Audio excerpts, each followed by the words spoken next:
Hello and welcome to Nirmal Bang, ladies and gentlemen. I'm Hira Dadia. We have with us Teresa John, economist, institutional equities desk at Nirmal Bang, joining in.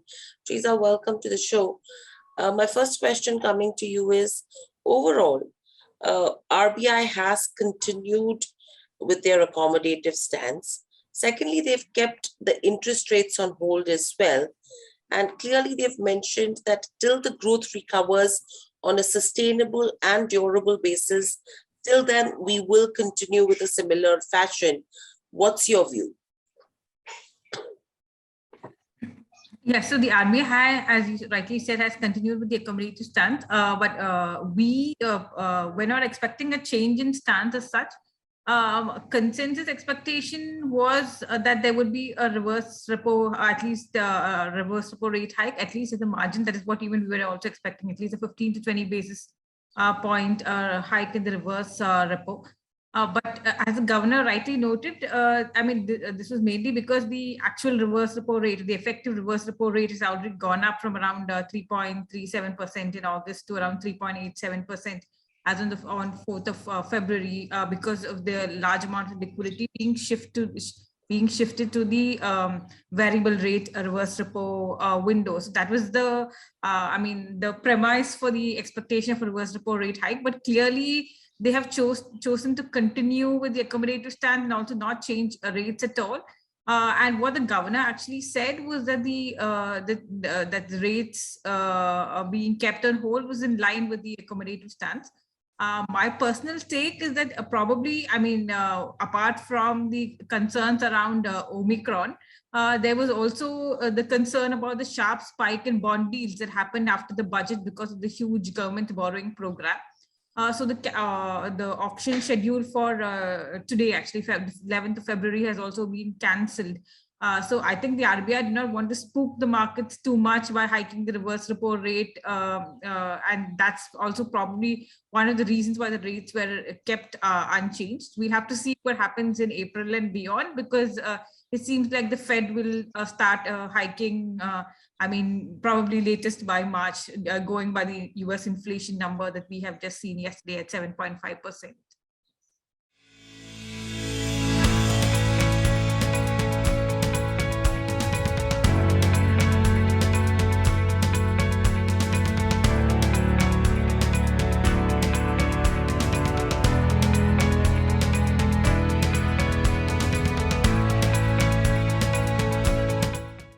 Right. And overall, if you see it from a policy perspective as well, clearly, if you go to see, the governor has, actually highlighted that the kind of divergences that we are seeing globally in terms of the policy, overall, what do you think from that front? Because we are seeing, like a US, Europe, there is tightening happening, liquidity is being sucked out. For a country like India, there is some bit of ease that still continues. And thirdly, overall, if you have to look at 23 as a year, how many rate hikes are you anticipating there? Yeah, so we are seeing some divergence in monetary policy. I would say now it's the difference between developed markets and emerging markets. Most of the developed markets are actually seeing inflation beyond their target range, and as a result of which they are tightening policy some way or the other. So the Bank of England has raised by 50 basis points. The ECB has not yet raised rates, but they have looking at probably reducing the QE as the Fed is doing, and the Fed will end QE by March.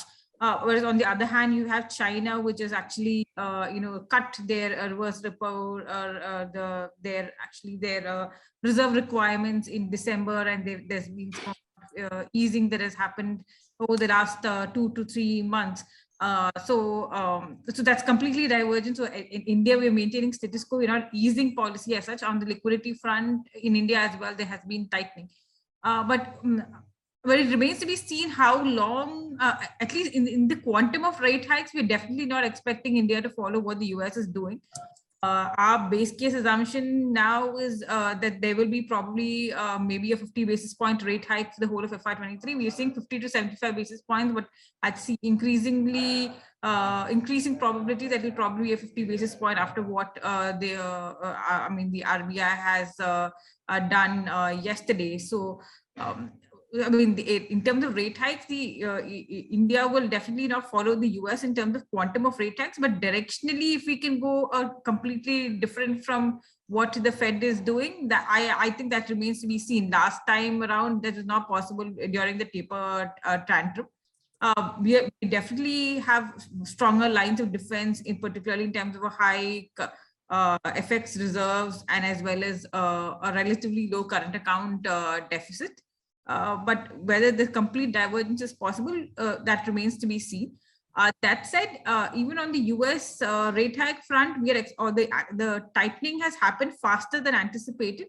But we think that probably the quantum of tightening, that means the quantum of rate hikes, it probably will be less than what the market is currently penciling in. So now people are looking at 5 to 7 rate hikes from the US Fed after the 7.5%. It may not be that aggressive, at least that is what is our view. Because as we go along the year, I think there will be some pain points for growth in terms of growth slowing down that will probably show up. And that will mean that the quantum of tightening may be less than what the market is currently anticipating, even from the developed market central banks. Right. So with all of this, in terms of quantum of rate hikes, what are you expecting? So from the US Fed, I don't think it will be more than 3 to 4 rate hikes at the maximum. And India, as I said, we are now looking at the higher probability of a 50 basis point rate hike in FY23. Okay. And coming to growth, RBI has pegged GDP growth at 7.8%, where Q1 FY23 at 17.8, Q2 at 7, and Q3 at 4.3, and the Q4 at 4.5. Where are we in terms of our estimates, and how are we placed vis-a-vis RBI? So we are looking at an 8% growth for FY23, so which is slightly better than what the RBI is currently penciling in. In first quarter of FY23, we are, and actually in second quarter, we are lower than what the RBI is. So in the first quarter, we're looking at 13 to 14% growth, and second quarter, we're looking at around 6.5%, which is only marginally lower than the RBI. And probably the second half, we are slightly better than what the RBI is. The RBI is probably around 4.5. We are maybe at around 5.5 in the second half of the of a financial year FY23. So that's where we are at in terms of. Right. And what's the view that you hold on the inflation overall as well? Because clearly, if you see in terms of where the CPI is concerned, that number is again pretty much low overall versus expectations. So do you think there are some changes required on that front? So on the inflation front, I think the RBI is quite optimistic, if I may put it that way. So at 4.5%, that's the average for next year. Directionally, we don't differ with the RBI, at least in terms of trajectory of the quarterly inflation path. But I think on average, it could be higher, particularly the way the commodity prices have risen. And we think some of that pass through will have to happen in terms of core inflation. So the increase in raw material prices will have to be passed on to consumers, and we think that will keep core inflation elevated. And we've seen even on the services side, telecom tariffs, petrol prices have not been increased over the last 1 month or so, but your crude oil prices have gone up. Not that we're expecting it to sustain at those levels, it could come off, but overall, even if commodity prices, we may see some moderation, but not a sharp decline. That's what our broad thinking is. So there might be some upside surprise on the RBI's 4.5% forecast. We are at 5.3 for FY23, so that's like a 80 basis point difference. I mean, we may be wrong, but directionally, the way that that we're looking at it, it may be slightly higher than what the RBI is currently penciling.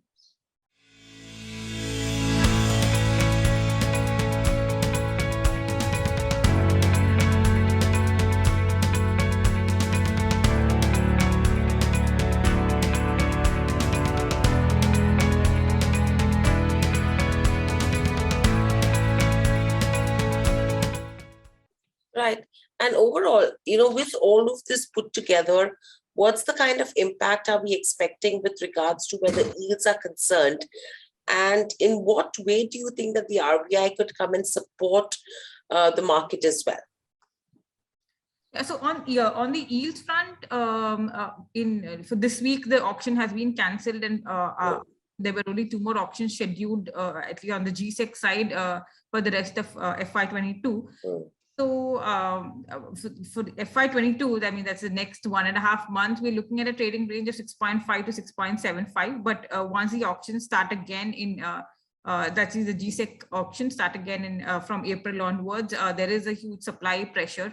Nearly 15 lakh crore borrowing by the central government.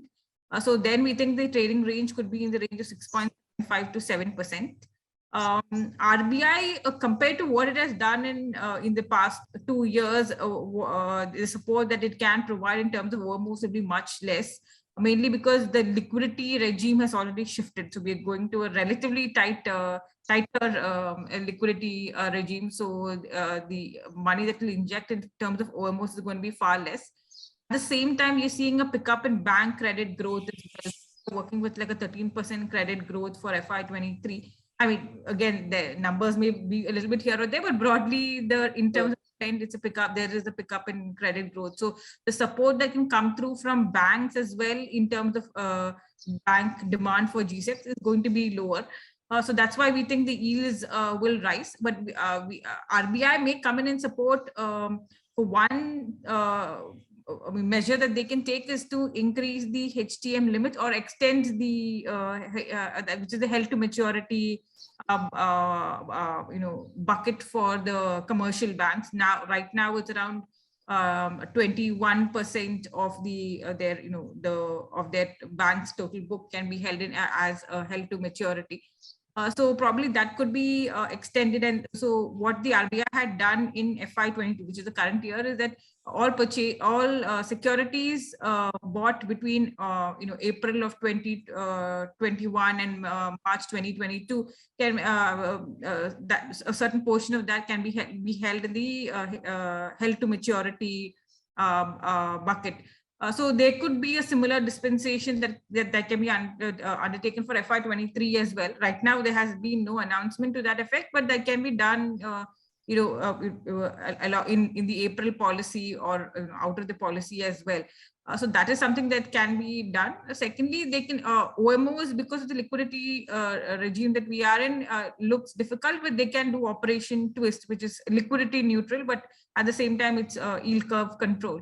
So these are some of the measures that we are expecting. But unlike the commentary, from in all through FY20 and FY20 and to FY21 till yesterday, it was the RBI was like, no, we would do whatever it takes. Now the governor actually said the market participants should also cooperate, which means that the support from the RBI is clearly waning.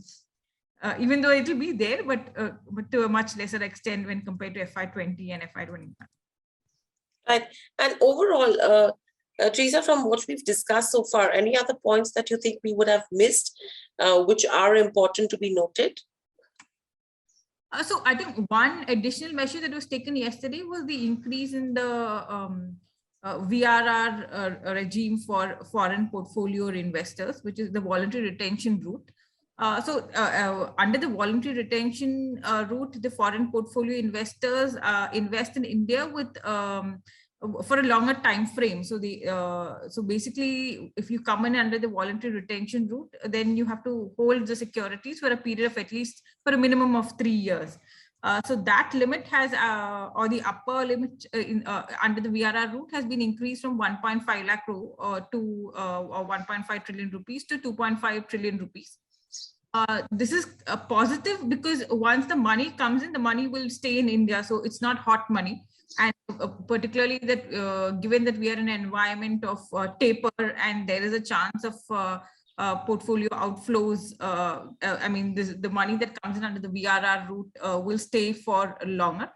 But it remains to be seen what appetite the foreign portfolio investors will have to come in at this point in time, because this has just been announced. The assessment of the limit has been announced yesterday.